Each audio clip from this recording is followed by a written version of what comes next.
बेटा दे दो। जय श्री कृष्ण भाई, जय श्री कृष्ण।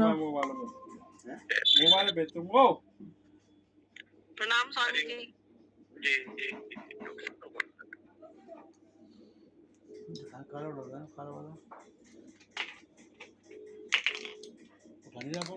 पता नहीं मुझसे क्या औजार वालों पे था, औजार वालों पे है नहीं।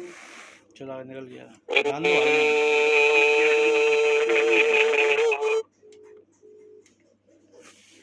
ध्यानाभ्यास वशीकृतेन मनसा तो उसमें भर्ती है समर्पण में। तन्निर्गुणं निष्क्रियं ज्योति किंचन योगिनो यदि परम पश्यन्ति पश्यन्तु ते। कितनी उम्र है? अस्माकं तु तदेव लोचन चमत्काराय भूयाचिरम् कालिंदी पुलिनोदरे यत्किमपि तन्निलं बहुधावति वन्दे विदेहतनया पदपुण्डरीकम् कैसौरसौरव समाहित योगी चित्तम् हन्तुं त्रितापमनिशम् उसी दिन किया था, तो उस दिन रात को मैंने ही किया। मुनिहंस सेव्यम् सन्मानशाली परिपीत परागपुंजम् कहीं चला गया था, मुझसे आया था। ओम आप्यायन्तु ममांगानि वाक् प्राण चक्षु श्रोतमथो बलमिन्द्रियाणि च सर्वाणि सर्वं ब्रह्मोपनिषदं मां ब्रह्म निराकुर्याम् मामा ब्रह्म निराकरोद निराकरणमेऽस्तु निराकरणमेऽस्तु जब फोन कर दिया तभी पहुंच जाते थे। तदात्मनि निरते उपनिषस्तु धर्मास्ते मयि सन्तु ते मयि सन्तु हम बिना किसी टाइम के शंकरं शंकराचार्यं अपने अंदर सीनियरिटी लानी पड़ेगी और ये केशवं बादरायणं सिंसियरिटी सूत्रभाष्य कृतवन्दै भगवन्तो पुनः पुनः ईश्वरो गुरुरात्मेति मूर्तिभेद विभागिने व्योमवद्व्याप्तदेहाय दक्षिणामूर्तये नमः। ओम शांति शांति शांति। श्री राम जय जय राम। श्री राम जय राम। प्रोग्राम में भी था, रजिस्ट्रेशन नहीं कराना पड़ेगा, इनको शौक भी है तो ये श्री राम जय राम जय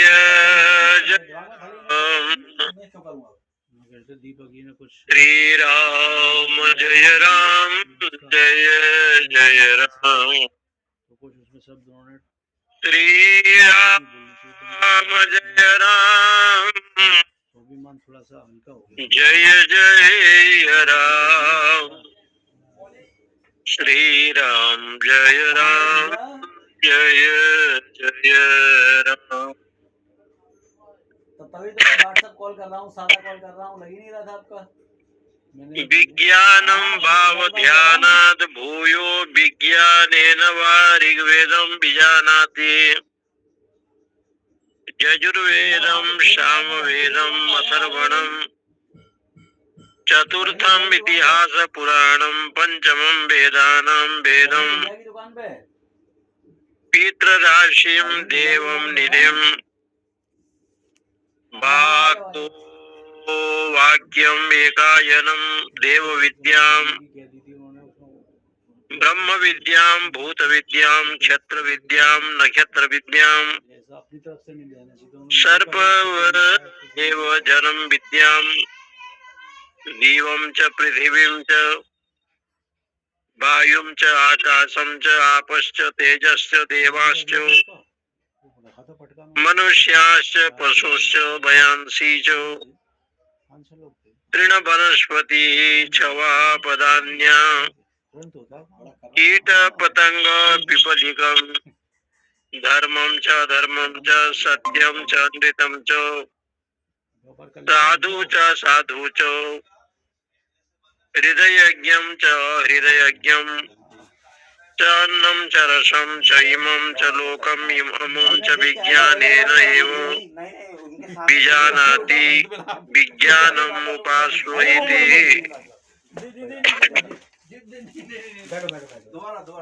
भगवान सनत कुमार जी ने नारद जी को क्रम से मैं इसी के लिए तो आया हूँ। ये विषय बताया कि ध्यान की अपेक्षा समझ रहे हैं ना दीपक भाई? एक से एक बढ़ करके उन्होंने कहा। नाम को पहले बताया श्रेष्ठ, लंबे से लो, लंबे नाम से भी श्रेष्ठ, वाणी को बताया, अन्न को बताया, ऐसे क्रम से लेते हुए मन को बताया, फिर संकल्प को बताया। अब कहते हैं ध्यान ही श्रेष्ठ है। विज्ञानम भाव ध्यानात भूयो विज्ञानेनम भाव। विज्ञान ही ध्यान से श्रेष्ठ है। ये कह रहे हैं विज्ञान ही ध्यान से श्रेष्ठ है। विज्ञानेन वा ऋग्वेदम विजानाति। विज्ञान के द्वारा पुरुष ऋग्वेद को समझता है, यजुर्वेद को जानता है, सामवेद को जानता है, अथर्व को जानता है। वेद में जो पांचवा वेद है, इतिहास, पुराण, व्याकरण, श्राद्ध, कल्प, गणित, उत्पात ज्ञान, निधि ज्ञान, तर्क शास्त्र, नीति, देव विद्या, निरुक्त ब्रह्म विद्या, भूत विद्या, धनुर्वेद, ज्योतिष, गारुड़, शिल्प विद्या, युलोक, पृथ्वी, वायु, आकाश, जल, तेज, देव, मनुष्य, पशु, पक्षी, तृण, वनस्पति, लेकिन जब हम सिर्फ 2% का कीट पतंग, जितने भी विद्या है, संपूर्ण विद्या को जानता है। आप माने न माने, गलती धर्म को जानता है, धर्मम च अधर्मम च। आपसे हुई है व्यक्तिगत। धर्म क्या है, अधर्म क्या है, उसको जानता है। सत्य क्या है, मिथ्या क्या है, उसको जानता है। जितने भी आगरा के जिले के साधु च असाधु च हृदय यज्ञम, ये सब विज्ञान के द्वारा जानता है। इसलिए विज्ञान का उपासना करो। दिमाग में थी मुकुल मुकुल मुकुल। विज्ञानम शास्त्रार्थ विषयम ज्ञानम तस्य ध्यान करणात्वात् ध्यानात् भूयस्त्वम्।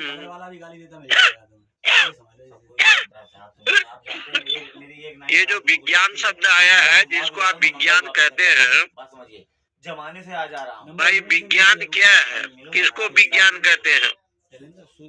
तो भगवान शंकराचार्य लिखते हैं शास्त्रार्थ विषयम ज्ञानम। तीर मारना है जितने भी वेद वेदांत उपनिषद में शास्त्रार्थ होते हैं, मैंने आपसे बात कहा था, और यही उसके विषय को जो ज्ञान है, उन्होंने छोड़ा, क्योंकि उस ज्ञान को जान लेना, उसका नाम है विज्ञान। आपको लेट हुआ, ज्ञानम तस्य ध्यान करणत्वात्। हुआ, इनको लेट हुआ। इसलिए ध्यान का कारण कौन है? विज्ञान है। विज्ञान का मतलब शास्त्रार्थ विषय। हमको लगता है कि नहीं, कहीं वेद शास्त्र, गीता, उपनिषद सब आप जानते हैं, हम तो करना चाहते हैं, लेकिन तद अनुसार आचरण करते हैं, और उस ज्ञान का नाम पड़ गया विज्ञान। विशिष्ट ज्ञानम विज्ञानम, ज्ञान विज्ञान आस्तिक्यम ब्रह्म कर्म स्वभावजम, ऐसे बताया। ज्ञान भी बताया, शास्त्र ज्ञान, और उसके अनुसार आचरण करे, इसलिए उसको आचार्य कहा गया। आप शास्त्र के विषय को जानते हैं और उसके अनुसार आचरण करें। इसलिए ये कहते हैं कि इस प्रकार से विज्ञान से ही पुरुष ऋग्वेद को जानता है। क्या जानता है? यह ऋग्वेद है, इसे कहता है। ये यजुर्वेद है, इस प्रकार से कहता है। वहाँ से यजुर्वेद में जो विषय वस्तु का प्रतिपादन की गई है उसी को जानता है। देखिए भगवत गीता पढ़ता है तो ये गीता है। देने को बैठे तैयार। इनकी बात इस गीता जी में 18 अध्याय है। देखना तो सर्वप्रथम विषाद योग है, अर्जुन का विषाद है। आगे जो महिला अध्यक्ष है ना वो आपके साथ इस प्रकार से शुभ अशुभ, धर्म अधर्म, सत्य मिथ्या, अतः विज्ञानम उपास्य इति। इसलिए ध्यान से श्रेष्ठ कौन है? कूड़ा बता रहे हो। सौ विज्ञानम ब्रह्म इति उपासते विज्ञान बतो वही कब हुआ था? स लोकात ज्ञान बतो अभिसिद्ध्यति। उसके बाद दिल्ली में हुआ। यावत विज्ञानस्य गतम तत्रस्य यथा कामचारो भवति यो विज्ञानम ब्रह्म इति उपासते अस्ति भगवो विज्ञानात् भूय इति विज्ञानात् भावो भूयो अस्ति इति तन्मे भगवान ब्रवीतु इति। इसलिए कहा ये जो विज्ञान है इसके दम पे इनको ऊपर जिसको आप विज्ञान शब्द से कहते हैं, वो इनके पीठ पिछवाड़े में विज्ञान का अर्थ हो गया शास्त्रार्थ विषयम ज्ञानम। ये 2 नंबर की आदमी है, बात समझिए। शास्त्र को तो पढ़ा ने अपना पैसा सफेद कर और लिया। शास्त्र में क्या कर्म है, क्या अकर्म है, क्या विकर्म है। जैसे भगवान ने गीता जी में कर्म को भी कहा, कर्म को भी कहा, विकर्म को कहा। इस तरीके से ये भी किसी दिन नाचेगा। नियतम कुरु कर्मत्वम, नियत कर्म को बताया। फिर कहा काम्य कर्म को बताया। मैं खखल रहा था, मैं बोल नहीं विधि और निषेध की एक बात बताई। विधि कर्म क्या है? यज्ञ दान तपस्या वो इतना व्यवस्था, चाहे धोबी मुहाल हो, पावनानी मनीषिणाम, ये बताया। मार्केट बंद कर दी थी कानपुर की, लेकिन अब मैं द्वारा तो गीता पढ़ा तो उसको शास्त्रार्थ विषय क्या हो गया? ज्ञान। नहीं जूते मारे हैं, तुम कैसी बात कर केवल शास्त्र का चिंतन करना, कई लोग हैं समर्थन में। ठीक है, तद अनुसार आचरण भी होना चाहिए। तद अनुसार आचरण भी करे। इसलिए कहा विज्ञान किसको कहते हैं भाई? शास्त्रार्थ विषय ज्ञान को विज्ञान कहते हैं। मतलब जमीन से जुड़े हुए उनसे। क्योंकि ध्यान का कारण वही, आप ध्यान करेंगे, किसी को भजन करेंगे, एकाग्रता करेंगे, तो उस समय आपके मन में तो यही भाव आएगा कि जैसे कृष्ण कहा तो कृष्ण का रूप क्या है, कृष्ण का स्वरूप क्या है, कृष्ण किसे कहते हैं। तो विभिन्न प्रकार की जो विषय है शास्त्रार्थक विषय, स यो विज्ञानम ब्रह्म इति उपासते। इसलिए जो विज्ञान है वही ब्रह्म है। ऐसे बोला, जो विज्ञान है वही ब्रह्म। ऐसी उपासना करता है, विज्ञान को भी जानता है और ज्ञान को भी जानता है। विज्ञान का मतलब हो गया बारीकियां पकड़नी, कौन सा ऐसा फैक्ट है जो शास्त्र संबंधी। दे रहा है। जैसे यजुर्वेद वेद है, जो वेद क्या है शब्दों में लिखा गया है, उसका अर्थ बताया गया है। अब वो जो अभी मैडम को बना दिया है ऊपर, वेद के अंतिम भाग उपनिषद है, उपनिषद संबंधी ज्ञान है वहाँ। पीने का पानी नहीं था और उसको घर में तो वेद शास्त्र में जो आपको बताया है, तो शास्त्रीय विषय तो ये है कि विधि व्यवस्था और निषेध व्यवस्था। विधि व्यवस्था क्या है? तस्मा शास्त्रम प्रमाणम ते कार्य व्यवस्थित हो। शास्त्र ही प्रमाण है, क्या करना चाहिए क्या नहीं करना चाहिए, शास्त्र ही प्रमाण। उनके ऊपर एक एहसान कौन सी विधि है, कौन सी निषेध है, स्वयं मनुष्य नहीं जानता। शास्त्र में जिसको विधि कहा उसको ग्रहण करना चाहिए, और 2 नंबर तरीके से खाया है। जिसको निषेध कहा उसको ग्रहण न करे। क्योंकि 2-4 जिले के हटने से भगवान को रजगुणी तमगुणी भोग नहीं लगता है, ये विधि वाक्य है। तगड़ा हाथ मिलाना है बस। ये जो शास्त्रीय परंपरा से निषेध है वो भोग न लगे, और उसको जब आप मानते हैं तो ये विधि व्यवस्था है। और शास्त्र में जिसमें निषेध किया है, लहसुन नहीं लगता, प्याज नहीं लगता। पलांडुम न भक्षये, पलांडु को न खावे, प्याज को न खावे, क्योंकि नारायण को भोग नहीं लगता, ठाकुर को भोग नहीं लगता। ये कुछ विधि व्यवस्था की बात आती है जो जानना चाहिए। जैसे आप जगन्नाथपुरी जाएंगे और उड़ीसा में जगन्नाथ जी के दर्शन करेंगे, पहले तो टिकट टुकट नहीं लगता था, आजकल सभी जगह टिकट लगता है।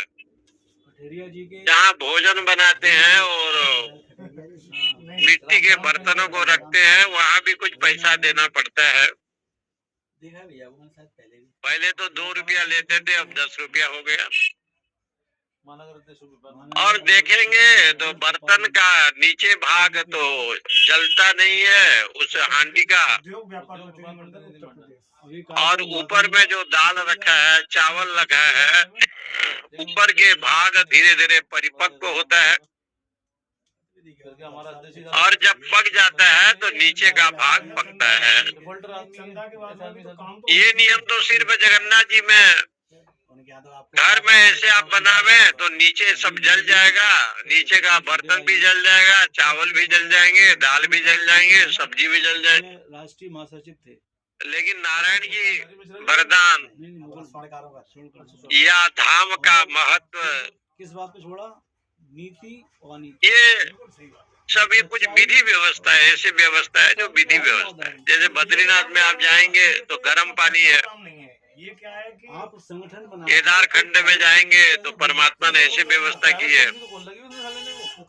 यमुनोत्री जाएंगे तो वहाँ गर्म पानी है। प्राइवेट कंपनी लिमिटेड करा ली, और जो अब भगवान की जो व्यवस्था, परमेश्वर की जो व्यवस्था, उसका नाम उसमें शास्त्र कहता है कि शंका मत करें। गूगल भी संगठन बताता है जो ईश्वर ने व्यवस्था की है, अग्नि भगवान सबको जलाती है, लेकिन अग्नि अग्नि को नहीं जलाती, ये उसकी व्यवस्था है। सूर्य भगवान सबको प्रकाश करते हैं, संसार को स्वयं प्रकाश वाले हैं और सबको प्रकाशित करते, ये भगवान की व्यवस्था है। वायु सबको उड़ा ले जाता है, लेकिन वायु अपने को थोड़े उड़ाता है, वायु अपने को नहीं उड़ाता, ये भी ईश्वर की एक लीला है। मृत्यु सभी की होती है संसार में, जातस्य ही ध्रुवो मृत्यु, ध्रुवम जन्म मृतस्य च, तस्मात् अपरिहार्यार्थे, उसको तो भाई आप टाल नहीं सकते, अपरिहार्य है। न तुम शोचितुम अर्हसि, इसलिए शोक करने योग्य नहीं है। जो यमराज जिसको मृत्यु कहते हैं, वो यमराज की भी मृत्यु प्रलय काल में यमराज का भी मृत्यु का वर्णन आया है। ये विधि व्यवस्था है। देखो छोटे से छोटा कार्य करते, ये विधि व्यवस्था जानना चाहे उसको अधिकार हो हर चीज में। इसलिए कुछ इस अर्थ में कहते हैं विज्ञान ही ब्रह्म है, ऐसा जो उपासना करता है। विज्ञानमेषु लोकेषु तान विज्ञानवतो, बीजेपी में लोग दलाली, इसलिए इस लोक में विज्ञान क्या है, शास्त्र को जानता है, परंतु शास्त्र के अनुसार आचरण करता है।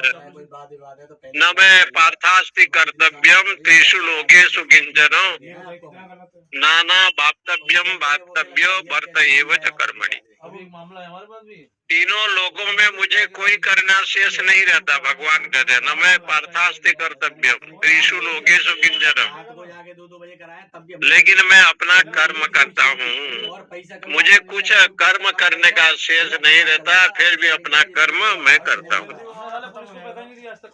बलम भाव विज्ञानाद भूयोपि सतम विज्ञान बताम एको बलवान कंपयते स यदा बलो भवति उत्थाता भवति उत्तिष्ठन् परिचरिता भवन्ति। का विज्ञान की अपेक्षा बल ही श्रेष्ठ है। बलम भाव, विज्ञान की अपेक्षा क्या श्रेष्ठ है? बल। विज्ञान मैंने किम नाम विज्ञान, तुम विज्ञान किसे कहते हैं? शास्त्र के विषय को जानता भी है, समझता भी है, पढ़ता भी है, शास्त्र के विषय में वक्ता भी है, श्रोता भी है, लेकिन शास्त्र के अनुसार आचरण जो करता है उसका नाम है विज्ञान। जो गुरुजनों ने, महान पुरुषों ने जो कहा है, महाजनों येन गतः स पंथा, ऐसा जो विज्ञान, तब कहा कि भाई ऐसे जो विषय है वो विज्ञान है। विज्ञान की अपेक्षा बल को श्रेष्ठ बताया। ततम विज्ञान बता में को बलवान, इसलिए विज्ञानवानों में एक बलवान श्रेष्ठ है। यदि वो पुरुष बलवान है तो सबको जो है ना हिला देता है। सयदा बलो भवती अथ उत्थाता भवती, बलवान होने से सब लोग डरते भी हैं और सबको को हिलाने को विवश कर देता है। दृष्टा भवती, श्रोता भवती, मनता भवती। इसलिए संसार में जो सेवा करता है, परिचर्या करता है, वो परिचर्या करने वाला वो क्या है, वो शास्त्रों में कहा कि वो दृष्टा भी है, श्रोता भी है, मनता भी है। परमात्मा के लिए कहा बलेन अंतरिक्षम बलेन देव, क्योंकि बल के द्वारा अंतरिक्ष को जीतता है, बल के द्वारा आकाश को जीतता है, बल के द्वारा पहाड़ों को जीतता है। देवता मनुष्य भी बल से प्रसन्न होते हैं। बलवान व्यक्ति का जो है ना यश कीर्ति भी बढ़ता है, त्रिणम। इसलिए कहा कि ऐसे जो व्यक्ति है तृण वनस्पतय हो, तो संपूर्ण संसार में अंतरिक्ष द्युलोक सभी लोग में बलवान की पूजा की जाती है। बले न लोकम तिष्ठति बलम उपास्य। यहाँ कहा कि शारीरिक बल, बल किसे कहते हैं तो लिखते हैं बलम इति अन्न उपयोग जनितम मनसो।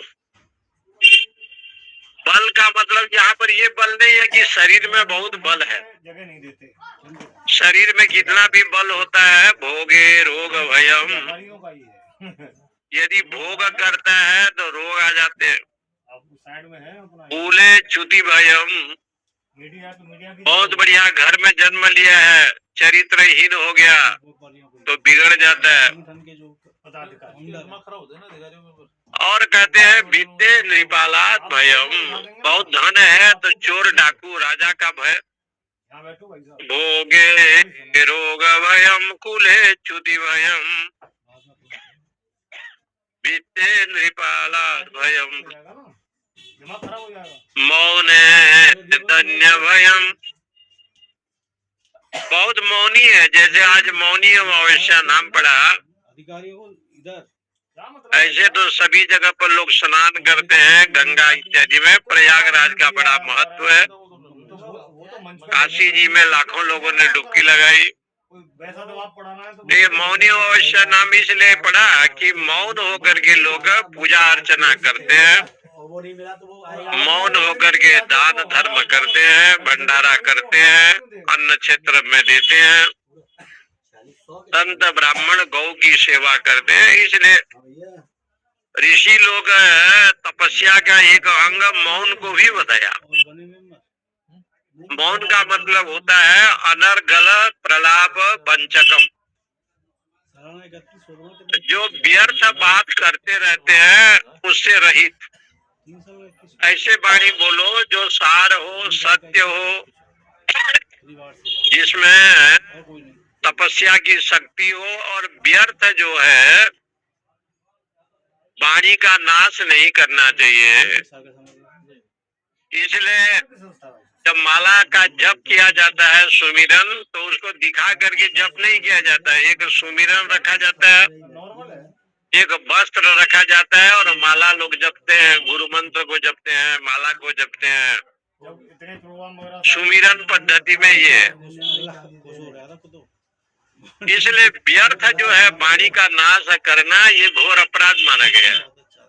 वाचो विगलापनम हितत। फोन किया तो महाराज जी आए थे। ये केवल विगलापन है, पागलपन है। ना ध्यायान बहुन शास्त्रान वाचो विगलापनम हितत। अनेक शास्त्र को पढ़ करके आप क्या करेंगे? गीता जी को पढ़ा, भगवत गीता, उपनिषद को देखा, ब्रह्म सूत्र आदि ग्रंथों को देखा, योग वासिष्ठ को पढ़ा। जो आत्मज्ञान संबंधी ग्रंथ को जब पढ़ा तो आपने सब पढ़ लिया। महाराज अभी आए थे ना एक आध दिन। अन्य वाचो विमुंचथ, वेदांत कहता है अन्य वाणी को छोड़े। इसलिए ये बल क्या है? बलम भावो, ये बल किसको कहते हैं? तो लिखते हैं अन्न। जो अन्न है, अन्न दान के माध्यम से जो सबको बस कर रखा है, क्योंकि अन्न के द्वारा ही प्रजा होते हैं,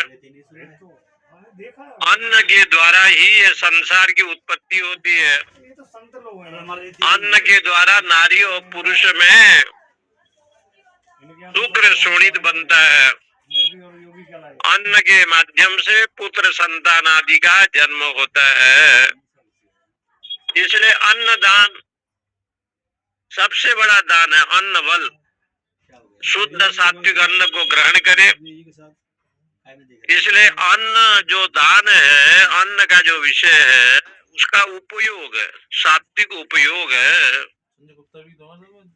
ऐसे जो किया जाता है उसका नाम है बल। संसार में सारे बल होते हैं, धनबल, बाहुबल, तपबल, अपबल, और कहा गया है जल का बल। लेकिन सुनेरी मैंने निर्बल को बलराम, अपबल, तपबल और गजबल, चौथा है बलधाम। सुनेरी मैंने निर्बल के बल, भजन का बल, उससे बड़ा बल संसार में नहीं है। अन्न का बल, अन्नदान, अन्न का मतलब होता है अन्नदान, अन्न का बल। जो लोग अन्न देते हैं, अन्नदान करते हैं, कन्यादान करते हैं, विद्या दान करते हैं। इसलिए आप गुरुकुल में जाइए, कहीं भी केवल अन्न दान के माध्यम से। हरिद्वार में जो गीता कुटीर है, वहाँ के स्वामी जी हुए गीतानंद जी महाराज, अब तो नहीं है। आज भी 500-600 लोगों का भोजन व्यवस्था नित्य प्रति। इसलिए अन्नदान, अन्न को श्रेष्ठ बताया। जैसे शुद्ध सात्विक अन्न होगा, स्वादवन्नम नतु याच्यताम विधिवशात् प्राप्तेन संतुष्यताम् वेदो नित्यमधीयताम् तदुदितम् कर्म स्वनुष्ठीयताम् तेने सस्य विधीयताम् अपजितिः काम्ये मते सज्जताम् पापोघम परिधूयताम् भवसुखे। भगवान शंकराचार्य महाराज ने साधक पंचकम नाम के ग्रंथ लिखा। वेदो नित्यमधीयताम्, वेद का नित्य अध्ययन करे। स्वादुवन्नम नतु याच्यताम् विधिवशात् प्राप्तेन संतुष्यताम्। सबसे बड़ा बल है जीवा को जितना शुद्ध सात्विक भोजन ले, भगवत प्रसाद ले, वो अति उत्तम है। इसलिए कभी आप अयोध्या जाएंगे तो छोटी छावनी में जाइए, नृत्य गोपाल दास जी महाराज जी के यहाँ, महंत जी के यहाँ। दाल बना रहता है तो पानी जैसे दाल रहता है, वैसे दाल तो बहुत कम रहता है, मूंग की दाल। कथा सुनने आया हूँ यहाँ। रोटी भी इतना बड़ा रहता है कि बिहार की पूरी फेल है। बिहार की जो पूरी बनते हैं और बिहारी लोग जो खाते हैं पूरी, वो एक स्टील का बर्तन जितना लंबा चौड़ा होता है, उतना बड़ा होता है। और वहाँ के लोग पूरी प्रसाद बड़े भाव से लेते हैं, वो ग्रहण करते हैं। और वहाँ के जो लड्डू बनता है बिहार के, वो भी अपने आप बड़ा अद्भुत है।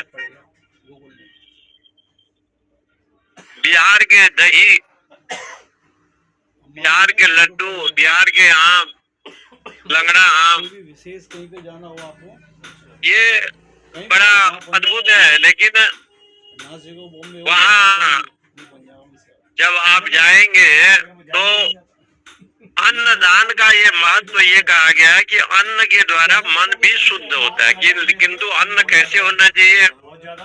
शुद्ध सात्विक अन्न होना चाहिए। सात्विक भोजन आदि अन्नदान के माध्यम से मनसो विज्ञेय प्रतिभानु सामर्थ्य, क्योंकि मन को जीत लेता है। मन में जो अन्न के द्वारा अन्न शुद्ध सात्विक होगा तो जैसे खाएंगे अन्न वैसे बनेगा मन। भीष्म जी को देख करके द्रौपदी जी ने हंस पड़ी। द्रौपदी जी को हंसते हुए पितामह भीष्म जी ने कहा, बेटी हंसते क्यों हो? ये तो ज्ञान की चर्चा है। बोले पिताजी इसलिए हंस रही हैं कि कुरुसभा में जब वस्त्र को खींचे तो आप भी तो ज्ञानी थे, आपने एक शब्द नहीं कहा। तो भीष्म जी ने कहा, जैसे आप अन्न खाएंगे वैसे मन बनता है, जैसे खाओगे अन्न वैसे बनेगा मन। फेसबुक पे वो आया था कि आपकी शकल, तो उन्होंने कहा कि जैसे अन्न लेता है व्यक्ति वैसे मन बनता है। दुनिया में आपकी शकल के कितने लोग हैं? लेकिन द्रौपदी, एक चीज मैं तुम्हें समझा देता हूँ कि लक्ष्मी किसी का दास नहीं है, ऐसे भी बताया। लक्ष्मी लक्ष्मी के दास सब लोग हैं, लेकिन लक्ष्मी किसी का दास नहीं है। अर्थस्य दासोस्मि हम बद्धो अस्मि न कौरवे। बहुत सुंदर वाक्य है कि लक्ष्मी किसी के दास नहीं है, दुनिया लक्ष्मी के दास है। इसलिए धन सेवा के द्वारा, अन्न सेवा के द्वारा, वस्त्र सेवा के द्वारा जो बस में हो जाते हैं, बड़े बड़े विद्वान लोग, ज्ञानी जन भी बस में हो जाते हैं। और सेवा के द्वारा, अन्न सेवा के द्वारा बद्धो अस्मि न कौरवे, मैं जो है बद्ध हूँ, बंधन में आया हूँ। अर्थस्य न दासोस्मि हम, क्योंकि अर्थ किसी का दास नहीं है। महाभारत का श्लोक है, ऋगादीनी नवै स पा प्रतिभांति भो। यही कथा श्वेत केतु के विषय में आया कि आप भोजन मत करो। 15 दिन तक भोजन नहीं किया श्वेत केतु। उसके पिता अरुणी उद्दालक ने पूछा कि बेटा यजुर्वेद का मंत्र बोलो। तो कहा, पिताजी हमको कोई ध्यान नहीं आ रहा है, क्या है ये यजुर्वेद में? ऋगादिनी नवै माँ प्रतिभांति भो।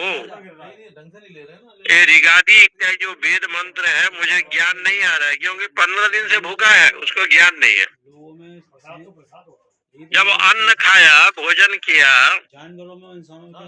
यस्मादेव, जब वो अन्नादि का उपयोग किया तब उसको ज्ञान आया कि ये वेद मंत्र में ये लिखा है। इसलिए विज्ञान की अपेक्षा बल को श्रेष्ठ माना गया है। बल मतलब होता है पुण्य बल, यानी धर्म बल। कहीं कहीं शास्त्रों में आया है कि जितने भी बल हैं सारे बल हरि नाम भगवान के भजन ही सबसे बड़ा बल है। सुनेरी मैंने निर्बल के बलरा, अपबल, तपबल, गजबल। पानी का बल को भी बड़ा बताया, तपस्या के बल को भी बड़ा बताया। तपस्या में बड़ा बल है। तपस्या में घमंड आ गया, अहंकार आ गया, क्रोध आ गया तो तपस्या नाश हो जाता है। दुनिया में ये सब कुछ उसके आगे झुकता जो इंसान। इसलिए आप कथा सुनते हैं कि भगवान राम जी ने विभीषण से कहा कि रावण के सिर को काटता हूँ, लेकिन रावण मरता क्यों नहीं है?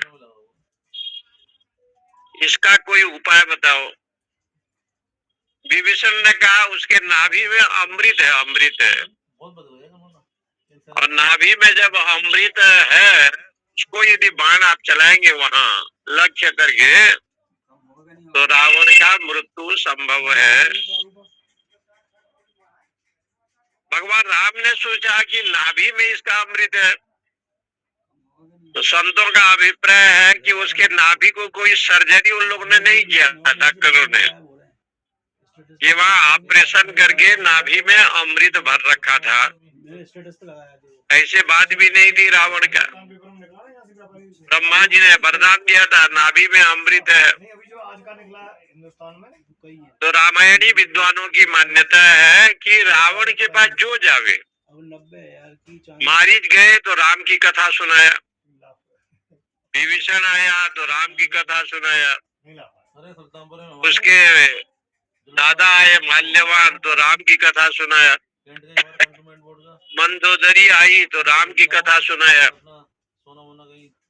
हनुमान जी आए तो राम का कथा सुनाया, अंगद जी आए तो राम की कथा सुनते सुनते उसके हृदय में राम नाम इतना भर गया, इतना भर गया, इतना भर गया कि उसके नाभि तक पहुंच गया। और ये जो राम नाम है ये अमृत है। पिबन्ति सततम धन्यास्ते कृतिनः पिबन्ति सततम श्री राम नामामृतम। धन्य हो लोग जो भगवान की दिव्य कथा को श्रवण करते हैं। राम कृष्ण शिव इनका उच्चारण को सुनते हैं और भगवान की कथा को सुनते हैं। तो कहाँ तक सुनना चाहिए? तो कहा नाभि तक सुनना चाहिए। हृदय से लेकर के नाभि 10 अंगुली है और ये 10 अंगुली के बीच में भगवान निवास करते हैं। इसलिए पुरानी कथा में ये आया कि रावण के नाभि में अमृत है, उसको लक्ष्य करके बाण चला। तो बड़े बड़े विद्वानों का अभिप्राय है कि वास्तविक में रावण जब भी सुने राम की ही चर्चा, और राम को वो भी कुछ कहे तो राम की, और जिससे भी सुनता था वो राम का ही कथा। राम को छोड़ करके दूसरे चीज उसको सुना ही नहीं पड़ता। सीता जी के पास भी हो गया तो राम की, अंगद जी आए राम की। महापुरुषों ने कहा कि अमृत कौन है? राम नामामृतम। ये राम नामामृत ही अमृत है। ब्रह्माम्भोधि समुद्भवम कलिमलम प्रध्वंसनम चाव्ययम श्रीमच्छंभु मुखेन्दु सुंदर वरे तन्शोभितम सर्वदा संसारामय भेखजम सुखगरम श्री जानकी जीवनम धन्यास्ते कृतिनः पिबन्ति सततम श्री राम नाम। धन्य हो लोग जहाँ स्वयं शंकर ही राम की कथा सुनते हैं। इसलिए राम का जो बल है स यो बलम ब्रह्म इति उपास्ते। ऐसा जो बल है सबसे बड़ा बल है। तो यहाँ उपासना क्रम में अन्न का बल सबसे बड़ा बताया। ध्यान की अपेक्षा अन्न बल सबसे अति उत्तम है। स यो बलम ब्रह्म इति उपास्ते यावत् बलस्य गतम तत्रस्य यथा कामचारो भवति। यो बलम ब्रह्म इति उपास्ते अस्ति भगवो बलवत् बलात् भूयम इति बलद्भाव भूयो अस्ति इति तन्मे भगवान ब्रवीतु इति। बोले सबसे बड़ा बल तो अन्न है। अन्न माने अन्न की सेवा। अन्न की जो सेवा है सबसे बड़ा बल है। और आप इसका प्रत्यक्ष प्रमाण वृंदावन में आपको देखने को मिलेगा। ऐसे तो वृंदावन साक्षात वैकुंठ है, हमारा काम ही है कड़ी से कड़ी जोड़ना। लेकिन सुदामा कुटी को आप देखें और गोरे दाऊ को देखें। इसको बहुत ऊपर तक भिजा सुदामदास जी महाराज जी राम राम का जप हमेशा करते थे और उनके यहाँ नित्य संतों की सेवा, गौ सेवा, हम गलत के संग केवल अन्न के द्वारा। सोशल मीडिया पे तो गोरे दाऊ में भी ऐसे, बहुत बढ़िया अयोध्या की छोटी छावनी में भी ऐसे, ऐड देगी सोशल मीडिया पे न्यूज़ रमण रेती वृंदावन में पूज्य स्वामी जी के यहाँ नित्य 10,000 लोग भोजन करते हैं। 10,000 से ज्यादा लोग ही भोजन प्रसाद लेते होंगे ठाकुर जी का, लेकिन कम नहीं है। जो भी तीर्थ यात्री, दर्शनार्थी, साधु, महात्मा मेरे आता है, लेकिन कहाँ से वो आता है, कैसे आता है? आदमी संगठन के नाम पे बुढ़िया बाबा जी के पास जब अन्नपूर्णा जी आई तो अन्नपूर्णा जी ने बुढ़िया बाबा जी से कहा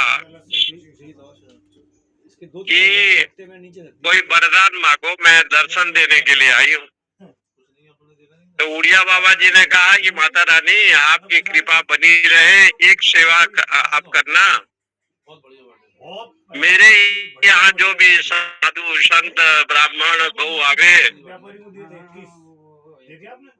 तो वो भूखा होकर के न जावे।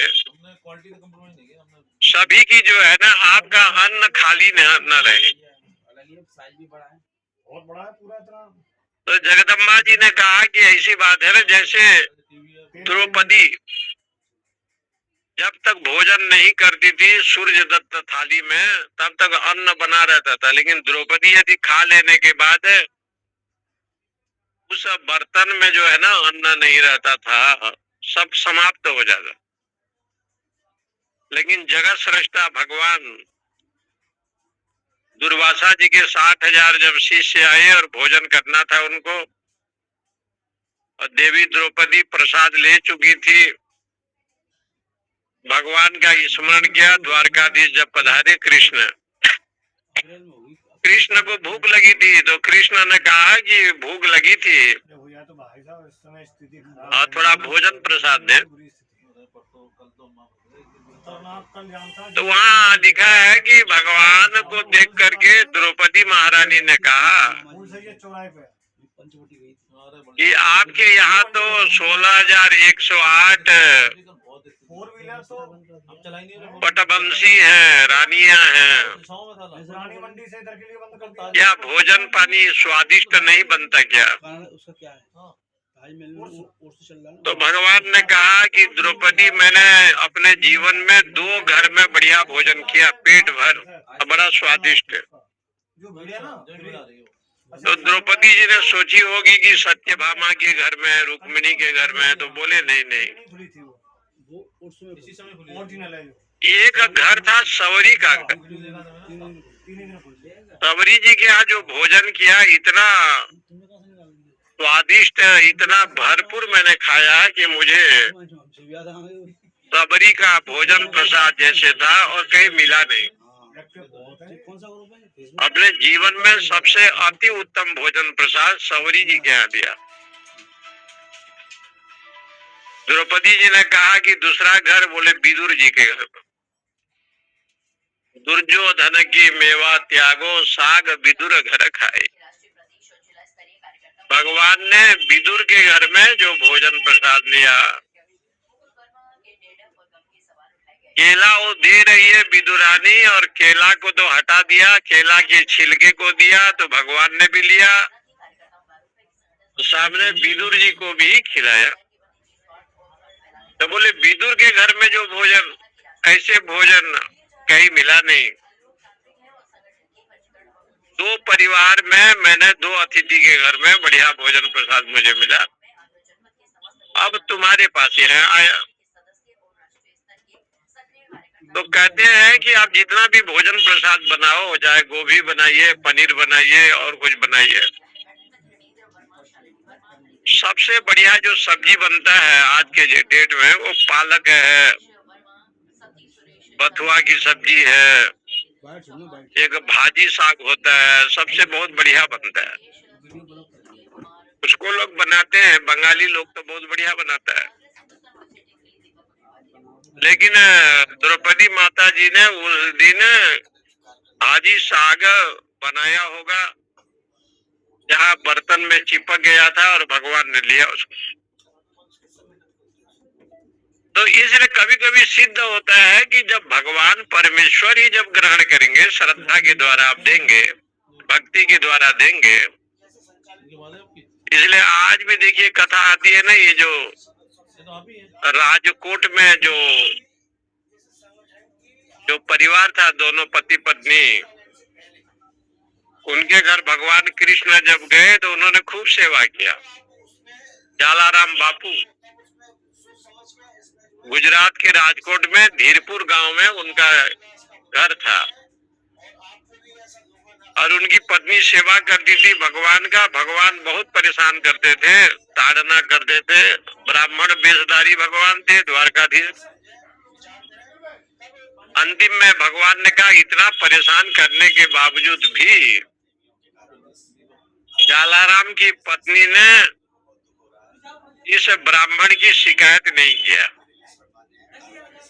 जब वो जालाराम जी की पत्नी को जालाराम पूछते थे कैसे है, बोले सब ठीक है, बहुत सुंदर ये पंडित जी हैं। तो भगवान प्रसन्न हो गए और हार मान गए।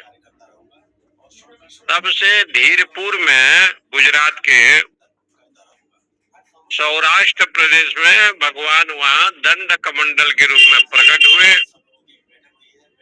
और आज भी उनकी नित्य अर्चना जालाराम बापू जी के उस स्थान पर होता है।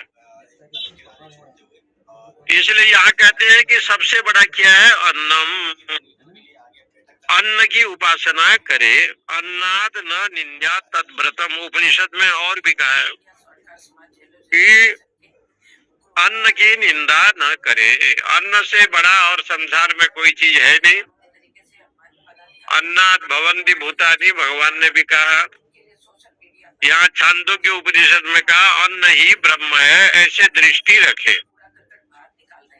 तब कहा अन्न से बड़ा कोई है कि नहीं है, तो कहा अन्न से भी बड़ा श्रेष्ठ है जल। अन्नम भाव बलात् भूय तस्मा यद्यपि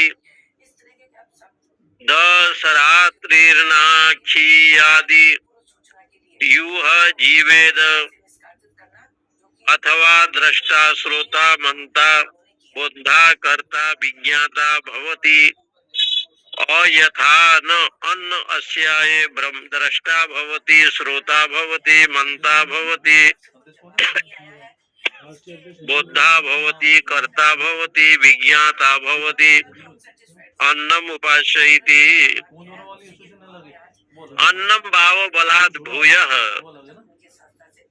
अन्न से भी श्रेष्ठ कौन है, जल।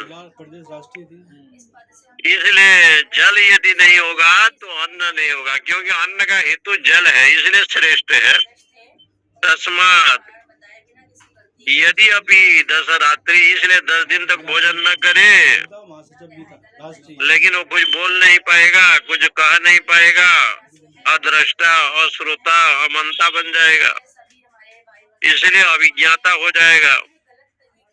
अन्न की प्राप्ति होने पर भी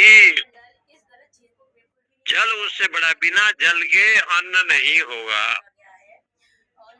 इसलिए पर्जन्य जो मेघ है, अन्नात् भवन्ति भूतानि पर्जन्यात् अन्न संभवः।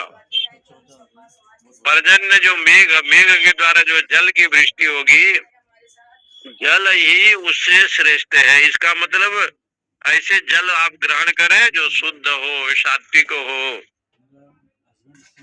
ऐसे जल को ग्रहण करें। इसलिए जल में भी भगवत दृष्टि रखे। मैंने यहाँ कहने का मतलब है कि जल में भी परमेश्वर दृष्टि रखे। यस्मात् बलम कारणम अन्नम, ये जल क्या है, ये जो जल है ये संपूर्ण बल का कारण है। क्रिया भी नहीं होना चाहिए। भगवान को आप भोग लगाने के लिए चले, जो भी कार्यक्रम कराते हैं थोड़ी सी नाखून लग गया तो जल अपवित्र हो गया, पूरा अपना कपड़े का पानी थोड़ा आ गया तो अपवित्र हो गया। वो तो करना पड़ेगा। इसलिए जल को हमेशा शुद्धिकरण होना चाहिए। जल को हमेशा शुद्धि, प्राण स्वाहा, अपान स्वाहा, आगरे के एक ही आदमी से 1.5 लाख रुपया ज्ञानाय स्वाहा, एक एक आदमी ये जो पढ़ा जाता है पंच प्राण इतना पैसा जाता स्वाहा कहा जाता है। है। उसने सारे पंच प्राण उसको ग्रहण करें, जो हमें पैसा दे रहे हैं इसलिए कहा ये जल, अच्छा संगठन की आड़ में जल हमेशा शुद्ध होना चाहिए, ऐसे शास्त्रों में कहा।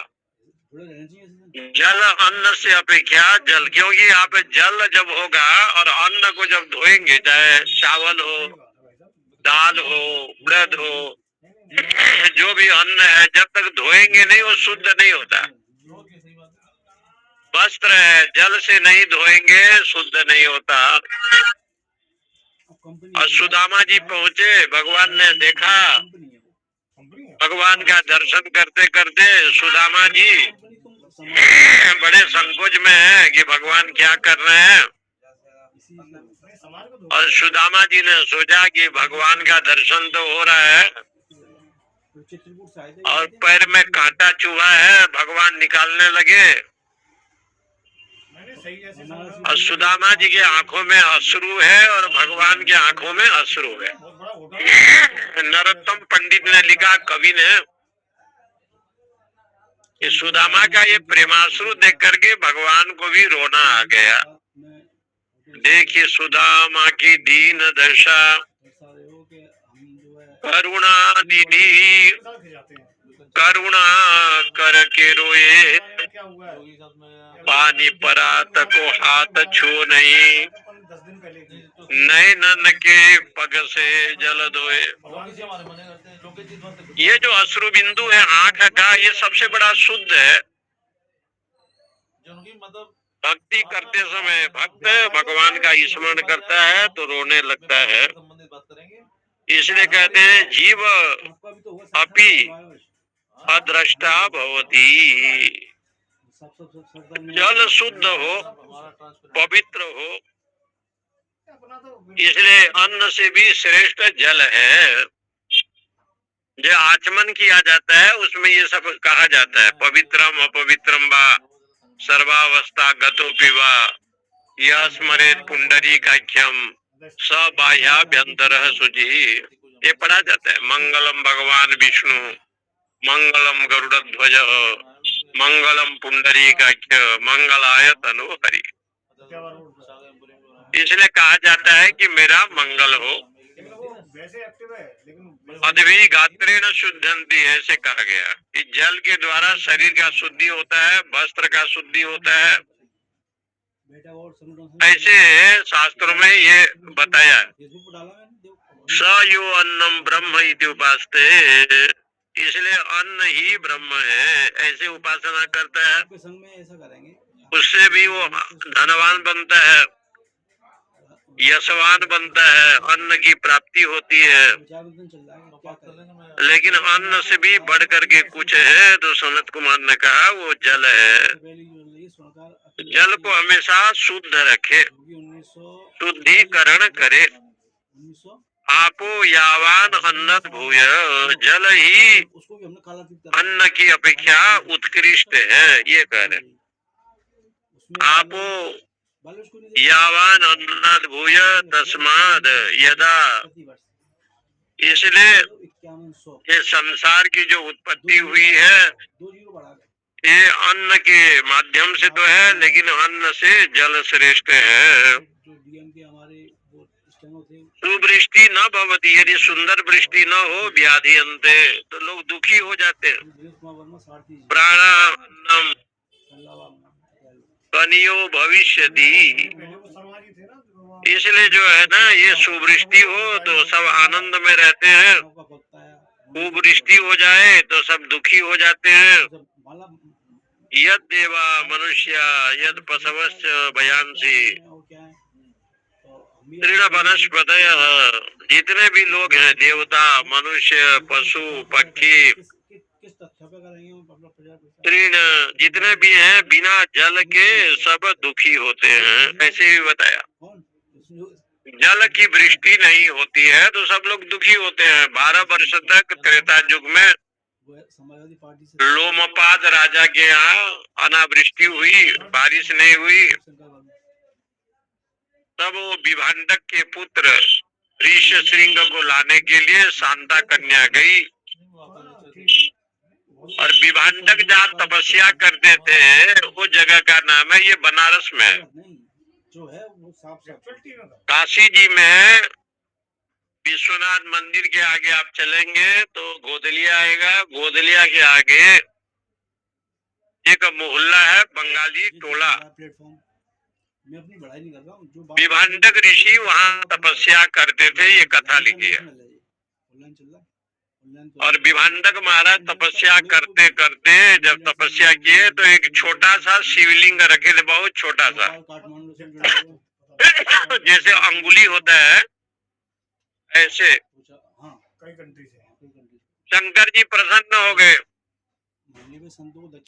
और अत्यंत छोटा सा शिवलिंग था, तो महादेव जी से उन्होंने कहा, विभांडक ने, ये आप मेरे महादेव हैं, थोड़ा बढ़ो आप। तो हर मकर संक्रांति के दिन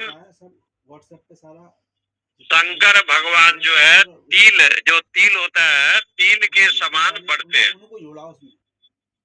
और कितने वर्षों से बढ़ रहे हैं तो तिल के समान।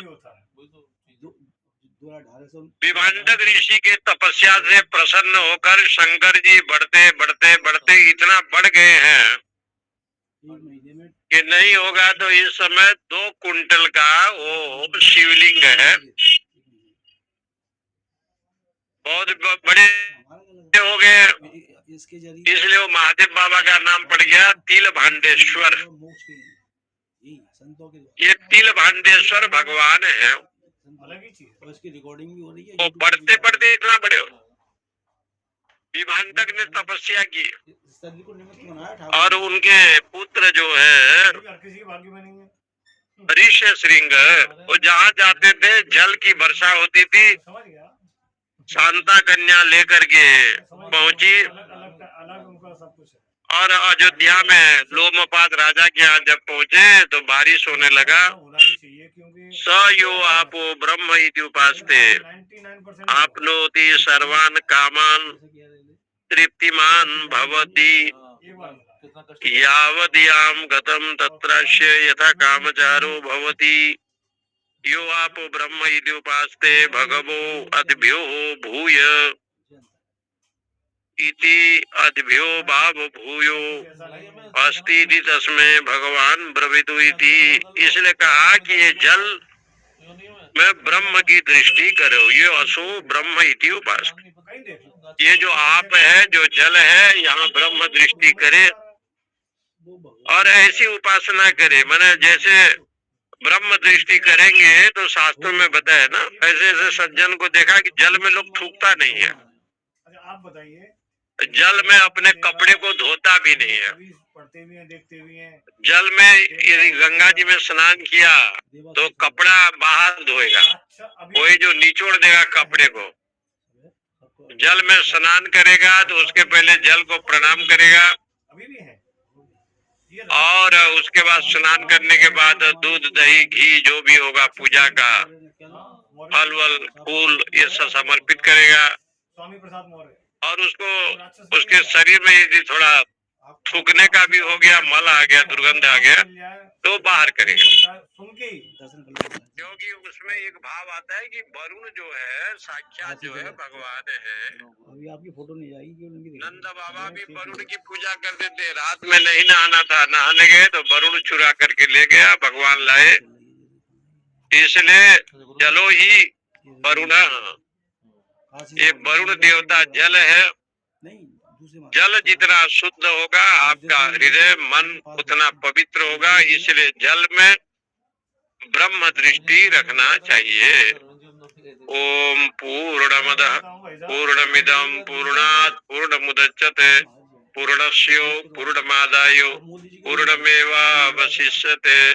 ओम शांति शांति शांति। फोन कर रहे थे मैंने आपको। हरिओम स्वामी जी। अब दर्शन हो गए। काम करता हूँ। जय श्री कृष्ण भाई, ओम नमो नारायण।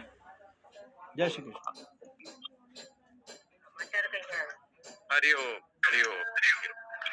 जय श्री कृष्ण। बिना संतों की कृपा के कोई आगे नहीं बढ़ सकता, मोक्ष नहीं मिल सकता किसी को। माया मिल जाएगा वो 84 चक्कर। ये सब कुछ ऐसा थोड़ी ना भाई साहब, ज्ञान प्रत्यक्ष है। ज्ञान हर किसी को नहीं प्राप्त होता है।